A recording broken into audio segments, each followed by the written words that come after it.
I think now we should move on to cricket because ये होने वाला है भाई बड़ा गेम. कई लोग कहेंगे कि ये डेड रबर है, इसमें क्या ही बात करनी है एग्जैक्टली, क्या ही फायदा है इसको डिस्कस करने का, ऑलरेडी 3-1 सीरीज जीत चुके हैं. बट यही तो खासियत है WTC की, जहां पे एक डेड रबर सीरीज में भी एक कोई सिंगल टेस्ट मैच कभी भी डेड रबर हो ही नहीं सकता.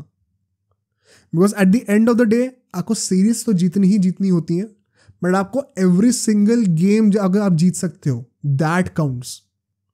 Try to win every single game that you play, because at the end of the day उन सबके पॉइंट्स एड अप होके आपके WTC की रैंकिंग में आएंगे. एंड अगर आप टॉप 2 में फिनिश नहीं कर रहे तो आपके पिछले पूरे 2 सालों की मेहनत का कोई फायदा नहीं हुआ, बिकॉज आप WTC फाइनल खेल ही नहीं पाओगे. So even though the series is already won, but this match is going to be super interesting because अभी ये टेस्ट मैच खेल के फिर 2-3 महीने के लिए सिर्फ T20 होने वाला है. 2 महीने IPL, फिर 1 महीना वर्ल्ड कप, प्रॉब्ली जुलाई में आके फिर हम लोग शायद टेस्ट मैचेस दोबारा देखने शुरू करेंगे towards the second half of the year. And so it is a very nice time to win this game and then switch off from test matches for a couple of months, for 2-3 months, resting assured कि भाई हम top 1-2 में तो रहेंगे ही रहेंगे. आने वाली series थोड़ी आसान भी होने वाली है, घर पे होने वाली है. We are ending on a high note. And so from that perspective this game is very very important for us. But क्या ये गेम इतना आसान होने वाला है हमारे लिए? बिकॉज वन माइट आर्ग्यू कि this could be the most difficult game for us of this series. You would be asking कि यार मैच ऑलरेडी जीत चुके हैं, सीरीज जीत चुके हैं, प्रेशर भी नहीं है, अब तो जो हमारे डेब्यूटेंट्स हैं उनको 1-2 मैचेस का एक्सपीरियंस भी हो गया है और सब परफॉर्म भी कर रहे हैं. इंग्लैंड हारे हुए तो उनका मोराल भी डाउन होगा, तो कैसे ये मैच मुश्किल होने वाला है exactly? Couple of reasons. The most important one is the conditions. ठीक है, we'll come to that. The second is going to be the fact कि इंग्लैंड, मैं उनको इस बात का क्रेडिट तो दूंगा, और वो बैस बॉल का वजह से है क्या है मुझे ये नहीं पता, कि यार they would not be looking to play any game, any test match with a sense of complacency कि चलो हम लोग हार गए हैं मैच, सीरीज ऑलरेडी हार चुके हैं, अब इस मैच में जीते ना जीते फर्क तो पड़ने नहीं वाला है इतना. वैसे भी मतलब now you would ask me कि यार अभी तो तुमने कहा कि हर WTC के लिए हर एक टेस्ट मैच मैटर करता है, तो ऑफकोर्स इंग्लैंड भी ऐसी सोच रही होगी. Well quite frankly England is nowhere close to qualifying for the final. शायद 8th पोजीशन पे हैं अभी, तो ये मैच जीत कर भी बहुत ज़्यादा वो खाड़ नहीं लेंगे वो रैंकिंग्स में. तो मतलब समझो तुम बात, जिसको टेंशन होती है टॉप पे आने की, वो बंदा होता है जो कि 2nd, 3rd, 4th में चल रहा है, जिसके पास एक फेयर चांस तो है टॉप पे आने का. जो बंदा ऑलरेडी बॉटम पे बैठा हुआ उसको क्या टेंशन होगी टॉप पे आने के लिए? वो तो नथिंग टू लूज पे खेल रहा है. So England has all the reasons to be complacent about this. Series हारे हुए हैं, WTC में कोई बहुत अच्छा फ्यूचर दिख नहीं रहा फाइनल में आने का. They don't really have an incentive to go all out in this test match, but I would give that credit to them. I think वो ऐसी टीम नहीं है जो कि कंप्लेसेंट होंगे. They would still want to win this test match. And so because of these two reasons, conditions and the intent of the English team, this game could be very difficult for India, or maybe the most difficult one so far. Now let's come to the conditions. ठीक है, conditions यहाँ बहुत ज़्यादा tricky होने वाली है. As per reports, and ये तो चलो सबको, I think जो लोग भी इंडिया में रह रहे हैं सबको क्लियर ही है in the northern parts, आजकल ठंड एकदम से दोबारा बढ़ गई है भाई for some reason. कहाँ लग रहा था मिड फेब में कि यार अब ठीक है, अब गर्मी आने वाली है, होली आने वाली है, आराम से होली खेलेंगे, and then all of a sudden for some reason you see कि यार एकदम से हवा ठंडी ठंडी चलने लग गई है. 1-2 दिन बारिश भी हो गई है, स्पेशली इन NCR जहाँ पे मैं रहता हूँ. मौसम एकदम से ठंडा हो गया दोबारा. एंड तुम्हें क्या लगता है कि मौसम यहाँ पे ठंडा हुआ तो क्या धर्मशाला में गर्मी हो रही होगी? ऑफकोर्स वहाँ पे मौसम और ज़्यादा ठंडा हो चुका है. And so the conditions there are much more English than they are Indian. What do I mean by that? बारिश हो रही है वहाँ पे. Temperatures are as low as 6 degrees, 5 degrees. Gray skies. Moisture in the air. These are the typical characteristics that you associate with an English test match, जो कि England में हो रहा हो. इंडिया में you would believe sunny day है, dusty pitch है, हवा में कोई मॉइस्चर ज़्यादा है नहीं, बॉल टर्न कर रही है. बट यहाँ पे it is totally the opposite. And so this test match would feel a lot like home for England. In fact you could argue, Sunil Gavaskar ने तो ये भी कहा है कि this test match is more homely for England as compared to India. Although geographically match India के अंदर हो रहा है, but the conditions are such कि this match would feel much more at home for England. And अगर मैं specifically इस test match के दौरान की बात करूं, पहले दिन पर ही बारिश होना एक्सपेक्टेड है. It could be a major spoil sport for us, because ऐसा ना हो कि बारिश की वजह से इतना ज़्यादा टाइम निकल जाए कि टेस्ट मैच अल्टीमेटली ड्रॉ ही हो जाए एंड कोई रिजल्ट ही ना है, बिकॉज फिर वो WTC में पॉइंट शेयर हो जाएंगे and we are unnecessary losing out on the top position. But उसका हम लोग क्या ही कर सकते हैं, हमारे हाथ में है नहीं. फर्स्ट डे पे इट इज एक्सपेक्टेड कि बारिश होगी. Temperatures would be as low as 5-6 degrees, मतलब कि काफ़ी ठंड होने वाली है. बट सेकेंड डे ऑनवर्ड्स ऐसा बोला जा रहा है कि the temperatures, the weather would improve. बादल थोड़े बहुत हट जाएंगे, थोड़ी धूप निकल आएगी, बारिश के चांसेस नहीं होंगे. तो second day onwards until the fourth day you could expect some sunshine and a better weather to play on. And so this makes for a very interesting toss, because हमने यूजुअली कितनी बार इस channel पे discuss करा है कि यार जब भी इंडिया में टॉस जीतो टेस्ट मैच में तो हमेशा पहले बैटिंग करो. Most likely 90% of the times ये डिसीजन हमेशा सही ही होगा. बट ये मैच उस 10% पे फॉल करेगा in my opinion. Why do I say that? जब आपको पता है पहले दिन पे बारिश हो सकती है, मैं कह रहा हूँ अगर बारिश ना भी हो but the share possibility indicates कि हवा में बादल होने वाले, मॉइस्चर होने वाला है हवा में, विच मीन्स एक बहुत बड़ा चांस है बॉल के लिए स्विंग करने का. अच्छा, धर्मशाला की पिच हमें वैसे भी ऑलरेडी पता ही है कि घास वहाँ पे हमें देखने को मिलती है. It is the most foreign ask pitch in India, in the sense कि जहाँ पे इंडिया में टिपिकल ट्रेट रहता है कि बॉल टर्न करेगी, पिच डस्टी होगी, थोड़े क्रैक्स होंगे, गड्ढे होंगे, और जहाँ फॉरेन में हम देखते हैं कि घास होती है, बॉल ज़्यादा सीम कर रही होती है, स्विंग कर रही होती है. धर्मशाला is that one pitch that is the closest to the pitches in England, to the pitches in south Africa, in New Zealand, as oppose to every other pitch in India. So this combined with the fact कि पहले दिन पे बारिश हो सकती है, which means कि हवा में मॉइस्चर होगा. And second, a very underrated factor, पिछले 2-3 दिन से वहाँ पे बारिश लगातार हो रही है, विच मीन्स वहाँ के जो पिच क्यूरेटर हैं उनको डेफिनेटली बहुत टाइम मिला नहीं होगा पिच प्रिपेयर करने का. पूरे टाइम तो बारिश ही हो रही, तो पिच प्रिपेयर कब करोगे? And so there is a high probability in my opinion कि पिच इनिशियली थोड़ी डैम्प होगी. डैम्प का मतलब क्या है? मिट्टी जो ऊपर की सरफेस लेवल की है वो तो सुखा दोगे आप थोड़ी बहुत, बट पिच के अंदर अंदर जो वो है ना सरफेस है ना सॉइल की, कई सारी जो लेयर्स हैं, पिच के अंदर अभी भी गीलापन होगा. एंड सो उसके वजह से बॉल फंस के आएगा. बॉल शायद थोड़ा लो बाउंस भी करे या वेरिएबल बाउंस करे, कुछ बॉलें बहुत उछल रही, कुछ नीचे रह रही है. एंड सो ये डैम्पनेस मिला दो, पिच का जो ट्रेडिशनल नेचर रहा है धर्मशाला में वो मिला दो, एंड साथ के साथ कंडीशंस मिला दो. Everything points towards the fact कि पहले दिन पे बैटिंग करना मुश्किल होने वाला है. And so why would you not want to win the toss and ball first? Because first day पे अगर आप सर्वाइव कर गए तो सेकेंड डे से तो आपकी बैटिंग की थोड़ी सी बेटर सिचुएशन होने वाली ही है. बट आपको पहले दिन बैटिंग करनी ही क्यों है जब आप डायरेक्टली सेकेंड डे पे बैटिंग करने आ सकते हो and make the most out of the situation? Because second day onwards till day 3 may be day 4 we will see a good period for batting. This pitch will improve instead of deteriorating as the time will progress. Until of course the end of day 3, maybe day 4, जहाँ से फिर pitch दोबारा deteriorate करनी शुरू करेगी, because इतने ज़्यादा लोग चल चुके हैं उसके ऊपर essentially. ये इतने ज़्यादा बॉल लैंड कर चुकी है उसके ऊपर, तो वो wear and tear तो होगा ही होगा. But nature wise this pitch will improve in the first few days as time will progress. And so it makes all the more sense कि आप टॉस जीतो एंड बॉलिंग करो. इस पूरी सीरीज में जिसने भी टॉस जीता उसने पहले बैटिंग करी है. इस मैच में वो अलग होने वाला है. I hope India does the same. Toss जीतेंगे तो हमें बॉलिंग करनी ही चाहिए for sure. But lastly let's come to the playing 11, because कई लोग कहेंगे कि बहुत सिंपल स्ट्रेट फॉरवर्ड प्लेइंग 11 होनी चाहिए. I just want to throw in one caveat here, एक वन पॉसिबिलिटी है and then you will tell me कि आप एग्री करते हो उससे कि नहीं. Let's start with the obvious picks. I think Rohit Sharma and Yashasvi Jaiswal once again they will be opening. यशस्वी जायसवाल के पास बहुत बड़ा चांस है कि वो इंडिया के लिए एक हिस्टोरिक रिकॉर्ड बना दे, एक सिंगल सीरीज में मोस्ट रन्स मारने का. वो रिकॉर्ड सुनील गावस्कर का रहा है. उनकी डेब्यू सीरीज में उन्होंने वेस्ट इंडीज के अगेंस्ट सम 700 समथिंग रन्स बनाए थे.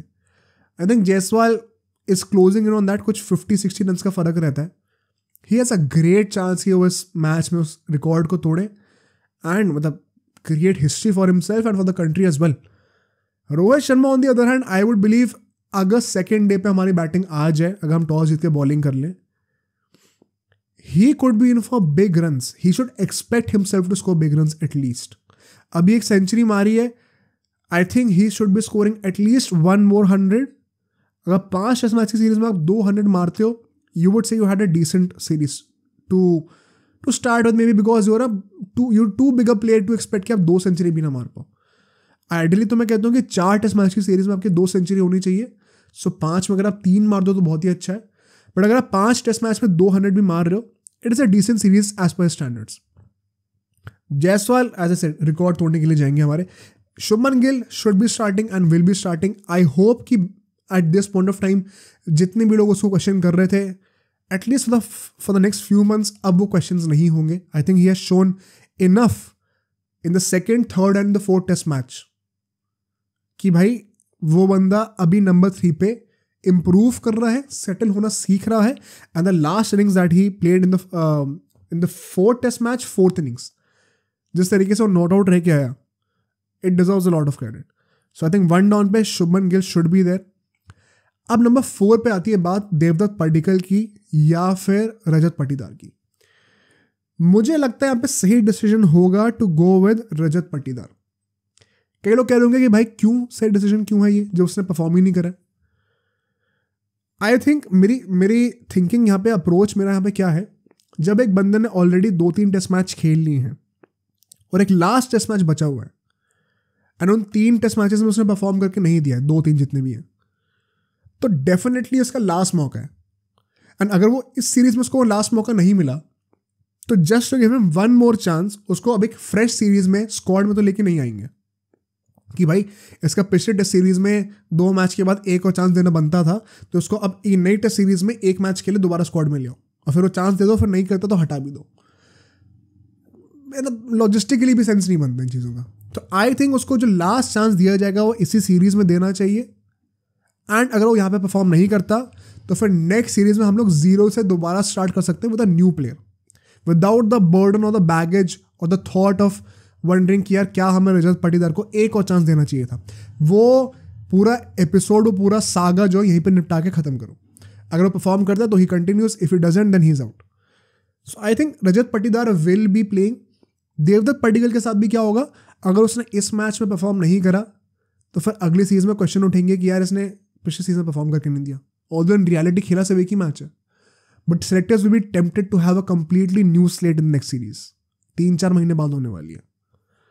सो आई थिंक देवदत्त पडिक्कल के लिए भी फेयर नहीं होगा अगर वो सिर्फ एक मैच खेले एंड बाय चांस उसमें अच्छा नहीं खेले तो अगली सीरीज में सेलेक्ट ही ना हो. इससे अच्छा wait out in the next series, wait to see कि पाटीदार परफॉर्म करता है कि नहीं. एक more logical, systematic, organised approach रहेगा ये सिलेक्टर्स के पॉइंट ऑफ व्यू से. So I think Patidar should be continuing there. Next up I think Jadeja खेलेगा ही खेलेगा of course, but he should not be at number 5. I am very particular about the fact कि जडेजा को number 6 पर ही रखो. सरफराज खान को ट्रस्ट करके नंबर 5 का स्लॉट दो and ask him to perform there. Why not? I know वो रणजी ट्रॉफी में नंबर 6 पे खेलता है, बट क्या इतना भी एडजस्ट नहीं कर सकता? इंडिया में खेलने का कोई मौका मिला, इतना एडजस्ट नहीं करोगे? Of course he will adjust. So let him get the opportunity of batting higher up and show him that confidence in his own abilities कि भाई हम तेरे पे ट्रस्ट करते हैं, तू कर सकता है ये. Let him bat at number 5. ये पहले के 5 जो हमारे बैट्समैन हैं प्रॉपर बैट्समैन रखो. फिर नंबर 6 पे जडेजा को लेके आओ एज एन ऑलराउंडर. नंबर 7 पे without a shadow of doubt अब तो ध्रुव जुरेल ही होंगे. के.एस. भरत का तो अब चांस आई थिंक अब जा ही चुका है. As soon as Rishabh Pant is back, फिर तो मुझे लगता है स्क्वाड में भी नहीं होगा K S. Bharat, because then Jurel will be Rishabh Pant backup. And the number 8 पे without any doubt once again Ashwin has to play. He will be playing his 100th test match, by the way. I think the 14th Indian to play 100 test matches. Could be wrong. Please correct me if I'm wrong there.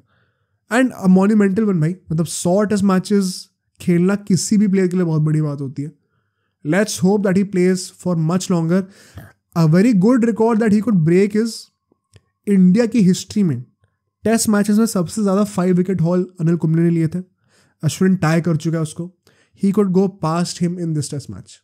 And test cricket की history में भी आई think वो top 4 में आता है, top 3 में जा सकता है बड़ी सून. सो आई वुड बी होपिंग कि अश्विन को यहाँ पे खिलाया जाए. कोई डाउट ना कर ले कि फास्ट बॉलिंग विकेट है तो इसलिए उसको ना खिलाएं. वो ड्रामा नहीं चाहिए. इंडिया में मैच हो रहा है, थोड़ी बॉल बहुत घूमेगी ही घूमेगी, कुछ भी हो जाए. बट इसके बाद Bumrah will be making his come back. I think number 9 तुम कह लो, वहाँ पे बुमराह को ही होना चाहिए for sure. Could be very well our most crucial player in this test match, specially अगर वो टॉस जीत के पहले दिन पे बॉलिंग करने आ गए तो. पहले दिन पे जो एक्सप्लॉइट बुमराह कर सकता है कंडीशंस को, कोई और नहीं कर सकता in both the teams I would say. Anderson को एक टाइम पे हम कह सकते थे, बट अभी he is past his prime. So I think Bumrah could be that guy, that the most crucial guy of this test match across both the teams. तो Bumrah definitely starts. Number 10 पे I think Siraj will continue and I will tell you why exactly. Because number 11 पे जहाँ पे हम लोगों ने पहले कुलदीप यादव को देखा हुआ है as a player in the team. Number 11 में बैटिंग करने नहीं आता, बट हमने टीम में देखा हुआ है उनको. आई थिंक कुलदीप यादव की जगह शायद हम लोग आकाशदीप को खिलाएं यहाँ पर. एंड सो अगर कुलदीप यादव ऑलरेडी खेल रहा होता तब वो डिबेट होती कि हमें आकाशदीप रखना है या फिर सिराज रखना है. एंड ऑल्दो आई थिंक वहाँ पे भी Siraj deserve some credit being the senior guy. But मुझे लगता है कि तीनों पेसर खेलेंगे and there is a high chance कि कुलदीप यादव शायद ना खेलें. And that could be the right decision. I know batting थोड़ी कॉम्प्रोमाइज यहाँ पे होने वाली है, बिकॉज कुलदीप यादव ने भी सरप्राइजिंगली बहुत प्रॉमिस दिखाया just like Akshar Patel at number 9. But maybe will have to compromise with the batting added advantage of batting, because we need 3 pacers that can exploit day 1. मैं कह रहा हूँ अगर डे 2 पे भी मान लो टॉस हम लोग हार गए, बैटिंग हमने डे 1 पे करी है, बॉलिंग डे 2 पे आ रही है, कोई भरोसा नहीं है वेदर का यार. बारिश डे 2 पे भी हो सकती है, डे 3 पे भी हो सकती है. एंड टेम्परेचर्स तो कंसिस्टेंटली 5-6 डिग्री के रहेंगे throughout the test match. तो why would you not want to have 3 proper pacers that can exploit those situations, especially of the calibre of Bumrah, Siraj and the promise that Akashdeep has shown in the last test match in the first innings. उसके बाद second innings में तो उन्होंने bowling ही नहीं करी. तो जिस inning में उन्होंने 3 विकेट लिए उसके बाद उन्होंने बॉलिंग ही नहीं करी, तो आप 3 विकेट लेने का सीधा उनको मैच से हटा दोगे, सीरीज से हटा दोगे. Doesn't really make sense to me. So I personally feel कि 3 पेसर हमारे साथ होंगे plus Ashwin Jadeja, which means 5 bowlers. But batting हमारी नंबर 8 तक ही है, अश्विन तक ही है, उसके बाद कोई बैट्समैन नहीं है. ये छोटा सा कॉम्प्रोमाइज यहाँ पे होगा. Kuldeep Yadav will unfortunately sit out because of the conditions here. And I think this should be our lineup for this test match. I would be a little surprised अगर हम लोग 3 स्पिनर के साथ जाएंगे यहाँ पे, unless pitch turns out to be something completely different. कि भाई पिच को एकदम ही खुरेद दिया लास्ट दिन पे आकर एंड टर्नर टाइप की बना दी, स्लो टर्नर बना दिया, तो फिर समझ में आता है कि आप कुलदीप यादव को खिला रहे हो. But going by the history, going by the current situation, by the weather, by the dampness in the pitch, I think 3 pacer होने चाहिए. I would be as a matter of fact very interested to see कि England भी क्या strategy लेके आती है. Because अभी तक हमने क्या देखा उनसे कि कभी कभी एक ही पेसर खिलाते हैं, एक टेस्ट मैच यहाँ पे 2 पेसर खिला दिए. क्या वो भी इस बार 3 पेसर्स के साथ जाएंगे या फिर एटलीस्ट 2 पेसर्स के साथ जाएंगे इन मार्क वुड एंड अपना James Anderson. I think Anderson को तो खिलाना ही चाहिए यहाँ पर. The second guy between Ollie Robinson and would, वो इंटरेस्टिंग होगा देखना कि कौन खिलाते हैं. क्या पता तीनों को खिला दें, who knows. मजा आएगा देखने में मैच को. माई prediction would be that I am still banking India. एक आउटसाइड थॉट मुझे लगता है कि मैच ड्रॉ हो सकता है, simply because I am afraid कि शायद बारिश की वजह से कुछ सेशंस कट जाएं, वहाँ पर गेम ही ना हो. I don't think England is winning this. I think it has to be India या फिर एक draw thanks to the rainfall. But apart from that मतलब यार 4-1 के अगर हम सीरीज जीत गए. मैंने जब हमने सीरीज शुरू होने से पहले एक प्रीव्यू करा था सीरीज का पूरा एक पॉडकास्ट में, आई वॉज एक्सपेक्टिंग कि 4-1 ही होगा. And after the loss of the first test match it seemed quite far fetched क्योंकि अगले 4 टेस्ट मैचेस आप चारों लगातार कैसे जीतोगे, थोड़ा लंबी कहानी लग रही थी वो. But if we happen to do that, which means हमने 5 टेस्ट मैच है तो मतलब 80% पॉइंट्स हमने ले लिए सीरीज के. That would be a big achievement for us and a big humiliation for Bazball as well. 4-1 पिटना कोई छोटी बात तो नहीं है. सो लेट्स सी क्या होता है. We'll discuss the game as it happens. Podcast में लोग डिटेल्ड एनालिसिस भी करते रहेंगे उसका. अब सोचो अगर ये क्लिप इतनी बढ़िया थी तो पूरा का पूरा पॉडकास्ट कितना बढ़िया होगा. तो अगर आपको इसी क्लिप का पूरा पॉडकास्ट देखना है तो यहाँ पे क्लिक करिए, और अगर आपको ऐसे ही और क्लिप्स बिंज वॉच करनी है तो यहाँ पे क्लिक करिए.